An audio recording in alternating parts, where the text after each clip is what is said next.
Uccise il padre nella sua abitazione a Vittorio Veneto colpendolo alla testa con una sbarra in ferro e accoltellandolo 3 volte alla gola. Riccardo De Felici in corte d'assise è stato assolto perché non imputabile al momento del fatto. Il giovane dovrà rimanere in libertà vigilata per 10 anni presso una comunità dove sarà curato. In aula era presente Riccardo, ma anche la mamma dell'imputato visibilmente commossa. La mamma non l'ha mai lasciato, mai, mai, mai, è sempre stata al suo fianco, vicino, capendo sin da subito che il ragazzo aveva una patologia, quindi è malato. Non stiamo parlando di un atto sconsiderato, stiamo parlando di un atto di una persona malata. L'omicidio avvenne la notte del 16 novembre 2022 al residence alle Ortensie di via Rosolène. Riccardo, uno studente modello laureato a pieni voti in filosofia, da qualche tempo aveva cominciato a lamentare dei disturbi senza però farne parola a nessuno. Si era convinto che gli amici, da cui si era progressivamente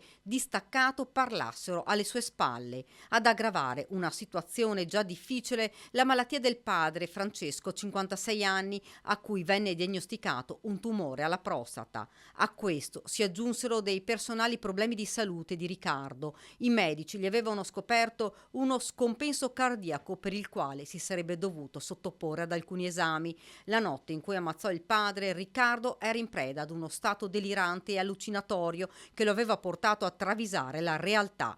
Il tutto aggravato dalla sindrome di Capgras, un disturbo psichiatrico persecutorio che porta a vedere dei sosia di familiari e amici. Il ragazzo non era capace di intendere in quel momento perché vedeva nel padre un'altra persona a tutti gli effetti, tant'è vero che poi le risultanze della consulenza hanno ritenuto che lui fosse affetto da una sorta di schizofrenia e in particolare una malattia si chiama anche del sosia. Riccardo in pratica vedeva nella figura del genitore non il padre biologico, ma un impostore, un demone.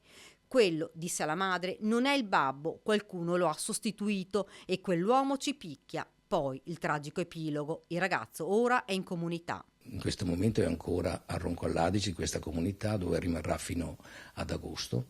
Da agosto i servizi che lo hanno in carico sceglieranno un'altra comunità dove andrà probabilmente a lavorare a tutti gli effetti, sempre seguito naturalmente dai servizi che saranno incaricati di tale fatto. Ci sarà poi il Tribunale di Sorveglianza che dovrà vegliare su questa situazione per circa per 10 anni. Da questa malattia, spiega il suo legale, non può guarire, ma deve essere stabilizzato per poter vivere almeno serenamente.